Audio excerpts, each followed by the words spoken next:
अस्सलाम वालेकुम। आज हम पढ़ेंगे एंटीमेटिक्स ड्रग्स, जिसे आपको दिख रहा है ये नोज़िया वोमिटिंग को इनहिबिट करता है। ठीक है। अच्छा, जो एंटीमेटिक ड्रग्स हैं वो कहाँ कहाँ यूज़ होती हैं? गैस्ट्रोइंट्राइटिस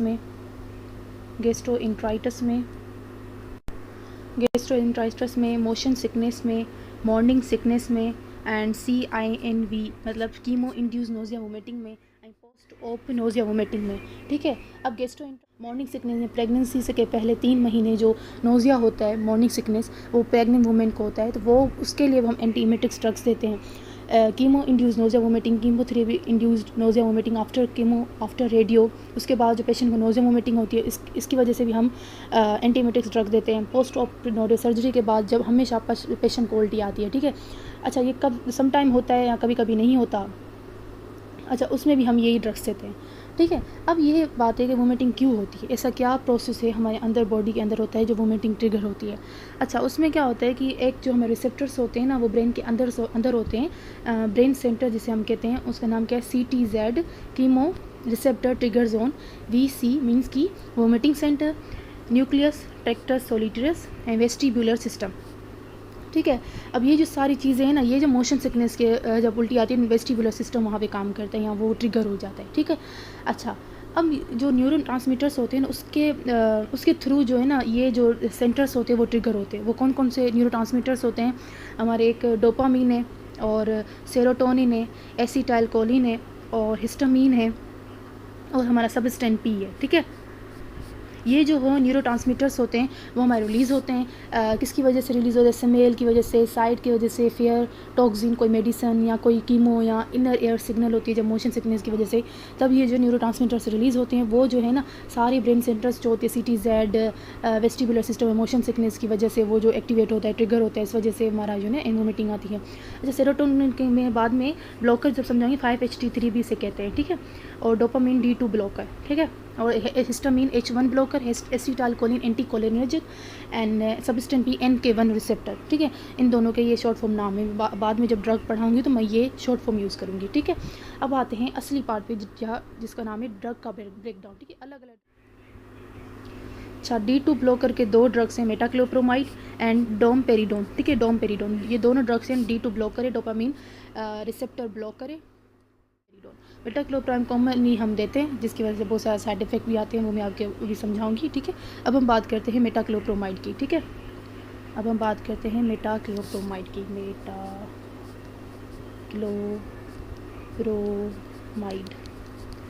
मेटाक्लोप्रोमाइड। ठीक है। अच्छा, अब एक ना केस हम समझते हैं। फॉर एग्जांपल, एक पेशेंट है जिसकी सर्जरी हुई है, उसके बाद उसे वोमिटिंग हो रही है, तो डॉक्टर ने उसे एक कॉमन एंटीएमेटिक ड्रग दी जिसे हम कहते हैं मेटाक्लोप्रोमाइड। नॉर्मल डोज में क्या होता है कि ये ब्लॉक करता है D2 को, डोपामीन को। ठीक है। CTZ रिसेप्टर को, जहाँ पे डोपामीन एक्ट करता है, उसको ब्लॉक करता है। और 5-HT4 मीन्स सेरोटोनिन एगोनिस्ट होता है। ठीक है। मीन्स कि उसकी एक्टिविटी सेरोटोनिन की इन्हांस कर देता है।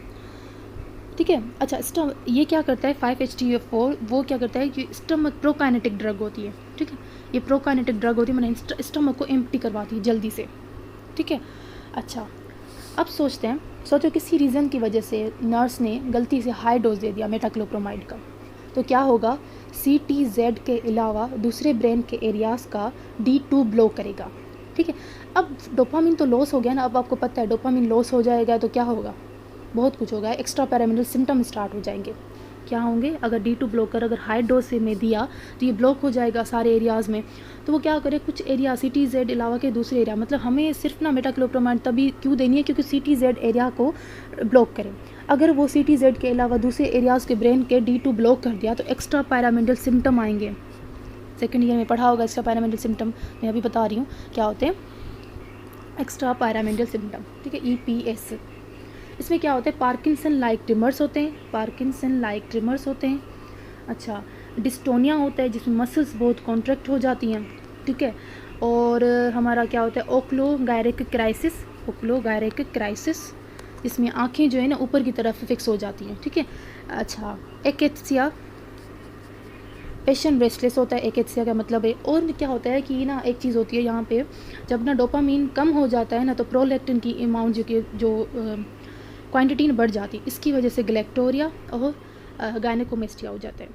ठीक है, ये फीडबैक मैकेनिज्म की वजह से, जिसमें हम डोपामिन की वजह से प्रोलैक्टिन जो है ना ज़्यादा होता है या बढ़ता है। डोपामिन अगर ये ना इनडायरेक्ट प्रोपोर्शनल है, इनडायरेक्ट प्रोपोर्शनल। ठीक है, अगर डोपामिन ज़्यादा होगा तो प्रोलैक्टिन कम होगा। अगर यहाँ पे डोपामिन क्या है, कम है, तो प्रोलैक्टिन क्या हो जाएगा, ज़्यादा हो जाएगा, तो गैलेक्टोरिया और गायनेकोमेस्टिया हो जाएगा। अब हमें क्या करना है, फॉर एग्जांपल हम ऐसे सारे पेशेंट को ऐसे तो नहीं छोड़ देंगे ना। ठीक है, तो हम क्या करेंगे, ये अर्जेंट सिचुएशन है, एक्स्ट्रा पैरामिलिटरी सिम्टम का एंटीडोट देंगे। क्या देंगे, एंटीडोट। वो क्या होता है हम देखेंगे। EPS का एंटीडोट होता है प्रोमेथाजाइन। उसकी इंजेक्शन देते हैं, सिडेटिव भी होती है और एंटी EPS भी होती है। टैबलेट या इंजेक्शन फॉर्म में दूसरी ड्रग देंगे, बेंजहेक्सोल। ठीक है, बेंजहेक्सोल देंगे। IV डाइफेंड्रामाइन एंटीहिस्टामिन है। ठीक है, और ना जो मसल्स मैंने कहा कि डिस्टोनिया हो जाती है, जो मसल सीवियर कॉन्ट्रैक्ट हो जाती है, तो हाँ IV डाइज़ापाम देंगे हम। क्या, डाइज़ीपाम देंगे, IV डाइज़ीपाम देंगे और लोराज़ीपाम देंगे। ये जो है ना सीवियर डिस्टोनिया की वजह से, वो किसकी वजह से भी हो सकती है। ठीक है, किसी ड्रग की ओवर यूज़ की वजह से डिस्टोनिया हो सकती है, ओपाइड्स की वजह से या किसी भी वजह से, तो हम ये डाइज़ापिम लोराज़िपिम दे सकते हैं। और EPS सिम्टम में भी डिस्टोनिया हो जाती है, इस वजह से डाइज़ापिम लोराज़िपिम देंगे। ठीक है, फ्यूचर में पेशेंट को, इस पेशेंट को कभी भी D2 ब्लॉकर नहीं देंगे। D2 ब्लॉकर हम कभी नहीं देंगे फ्यूचर में इस पेशेंट को। ठीक है, अब हम बात करते हैं दूसरी D2 ब्लॉकर की, जिसका नाम है डोमपेरिडोन के, डोमपेरिडोन। अच्छा, ये अल्टरनेटिव सेफ ड्रग है D2 ब्लॉकर की। ठीक है, ये ना ब्लड ब्रेन बैरियर को क्रॉस नहीं करता, तो इस वजह से हमारा कोई साइड इफेक्ट ब्रेन की तरफ नहीं आता, नो EPS। तो हम मेटाक्लोप्रोमाइड की जगह से हम डोमपेरिडोन भी दे सकते हैं। ठीक है, अच्छा, इसमें जो सेफ़ इन एल्डर पेशेंट, जो बूढ़े लोग होते हैं, और पार्किंसन पेशेंट के लिए सेफ ड्रग है। ठीक है, अच्छा ओके। डोमपेरिडोन हम कम देते हैं, कब देते हैं, D2 ब्लॉक करना हो जब, तब देते हैं जब ना नो EPS। अच्छा, GERD में, वोमिटिंग में या पार्किंसन पेशेंट में हम ये D2 ब्लॉकर कौन सा, डोमपेरिडोन दे सकते हैं। ठीक है, अब हम बात करते हैं दूसरे ड्रग की, जिसका नाम है ओडेनस्टीरोन। नोज़िया वोमिटिंग क्या होता है, कीमो के बाद पेशेंट, अब हम अगली केसेस डिस्कस करेंगे, जो है ना कीमो के बाद पेशेंट को ना ज़्यादा वोमिटिंग आ रही है। ठीक है, वो क्यों आ रही है, कीमो के बाद क्या होता है, सेरोटोनिन की जो ना न्यूरोट्रांसमीटर है, उसकी क्वांटिटी ज़्यादा हो जाती है, ज़्यादा रिलीज़ होने लगती है। तो हम क्या देंगे, इसका इनहिबिटर देंगे, इसका एंटागोनिस्ट देंगे। वो क्या होता है, कौन सा होता है, ओडेनस्टीरोन। नाम क्या है, ओडेनस्टीरोन, पेलेनस्टीरोन। ये जो स्टीरोन है वो सेरोटोनिन इनहिबिटर है। ठीक है, ये एक्ट करेगा CTZ एरिया पे और वेगल एफरेंट GIT में, जो GIT की वेगल जो एफरेंट जा रही है उसको इनहिबिट कर देगा, तो GIT की मोटिलिटी कम हो जाएगी। ठीक है, अच्छा, ये जो है ना ओडेनस्टीरोन, हम ना ये बात याद करो, chemo induced nausea vomiting early onset में देंगे। अर्ली ऑनसेट कब होगा है, 24 आवर्स के, अगर लेस देन हो रहा है 24 आवर्स के टाइम से पहले अगर नोज़िया वोमिटिंग स्टार्ट हो गई है, तो हम ना ओडेनस्टीरोन देंगे, उसके बाद नहीं देंगे।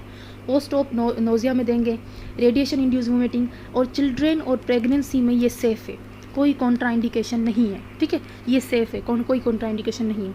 इसका मोस्ट इंपॉर्टेंट साइड इफेक्ट जो MCQs में आता है वो QT इंटरवल प्रोलॉन्ग आता है। QT इंटरवल प्रोलॉन्ग, अगर ज़्यादा हमने दे दिया ना क्वांटिटीज़, हाई डोज दे दिया ड्रग का, तो QT इंटरवल प्रोलॉन्ग हो जाए। तो आपको पता है रिदमिया होता है, कार्डियक रिदमिया का रिस्क बढ़ जाता है इसमें।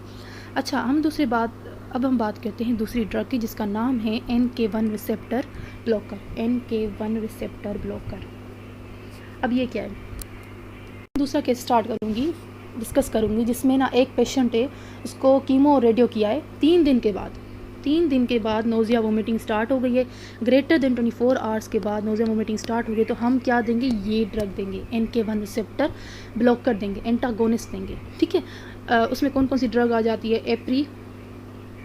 एप्रीपिटेंट, बुक में देख लेना, प्रीटेंट जो होता है ना, पीटेंट वो जो होती है ना NK1 रिसेप्टर ब्लॉकर होती है, जो हम late onset chemo induced nausea vomiting में हम देते हैं। ठीक है, अच्छा, ये क्या करता है, एक्ट करता है सबस्टेंस P पे, जो लेट ऑनसेट जो है सबस्टेंस P जो late nausea chemo induced vomiting होती है ना, तो बाद में सबस्टेंस P रिलीज़ होता है, उसको ब्लॉक करता है। ये न्यूरोकाइनिन रिसेप्टर क्या होता है, वो ये सबस्टेंस P जो होती है ना एक्ट यहाँ पे करती है। तो ज़ाहिर सी बात है, late onset chemo induced vomiting के बाद लेट की वजह से हमें नोज़िया वोमिटिंग स्टार्ट हो गई उस पेशेंट को, तो सबस्टेंस P ज़्यादा होगा, तो वो क्या एक्ट करेगा, किस पे एक्ट करेगा, न्यूरोकाइनिन 1 रिसेप्टर पे। तो वो उस रिसेप्टर को ही ब्लॉक कर रहा है, तो कोई सिग्नल कोई भी आए तो उस पर एक्ट करेगा ही नहीं। ठीक है। अच्छा, एक बात मैं बता रही हूँ MCQs के लिए, नेटिव पीटेंट, ठीक है, प्लस पैलेंस्टीरोन, स्टीरोन है और पीटेंट है, तो मतलब ये क्या है, किस ब्लॉक करे, NK1 रिसेप्टर ब्लॉक करे, और स्टीरोन है तो मतलब सेरोटोनिन ब्लॉक करे। ये दोनों ड्रग हम मिलाकर कॉम्बो यूज़ कर सकते हैं, किस में, late chemo induce nausea vomiting में हम स्टार्ट कर सकते हैं, दे सकते हैं, ठीक है। अब हम बात करते हैं दूसरे ड्रग की, जिसका नाम है एंटीहिस्टामीन H1, मतलब फर्स्ट जनरेशन, ठीक है। उसमें जो ड्रग्स आती है, प्रोमेथाजीन, जो हम एंटीडोट यूज़ किए थे बेटा क्लोप्रोमाइड के लिए, मैक्लीजीन, अच्छा, बुक्लीजीन, अच्छा, डोक्सिलामाइन। अच्छा, अब एक मैं MCQ पॉइंट बता रही हूँ, डोक्सिलामाइन वाई है, ठीक है, ये प्लस B6 हम यूज़ करते हैं मॉर्निंग सिकनेस के लिए, हम देते हैं प्रेग्नेंट वुमेन को, ठीक है। यूजेज मोशन सिकनेस के लिए, मॉर्निंग सिकनेस के लिए, वर्टाइगो के लिए समटाइम ये देते हैं, एलर्जी प्लस रेडिएशन। इसका मोस्ट इफेक्टिव जो साइड इफेक्ट है ड्राई माउथ है, ठीक है। कोई भी एलर्जी की एंटी एलर्जी टेबलेट हो ना, उसमें ड्राउजीनेस ज़रूर होती है, तो ये तो बात याद कर लो, ठीक है। इसमें जो है ना हिस्टामिन H1 ब्लॉकर में dry mouth most specific symptom है, साइड इफेक्ट है, ठीक है। अब हम बात करते हैं एंटी कोलिनर्जिक ड्रग की, ठीक है। अच्छा, अब एक यहाँ पे दूसरा केस डिस्कस करूँगी। एक ना नेवी ऑफिसर है, तो एक बोट में उसे चढ़ते हुए उल्टी आती है, ठीक है। रोज़ डॉक्टर के पास आया, तो डॉक्टर ने उसे पेच दिया और उसे कहा एयर के पीछे लगाने के लिए, ठीक है।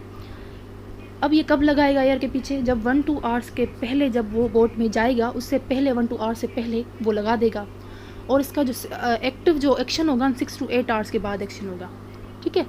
अच्छा, एंटीकोलिनर्जिक ड्रग में कौन सी आती है, हायोस्कीन आती है, ठीक है। एंटीकोलिनर्जिक स्कोपोलामाइन इसका दूसरा नाम है, ठीक है।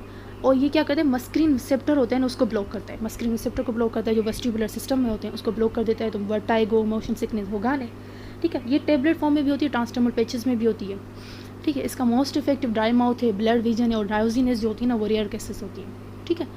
ये हो गया यहाँ पे एंटी इमेटिक ड्रग्स ख़त्म। अल्लाह हाफ़िज़।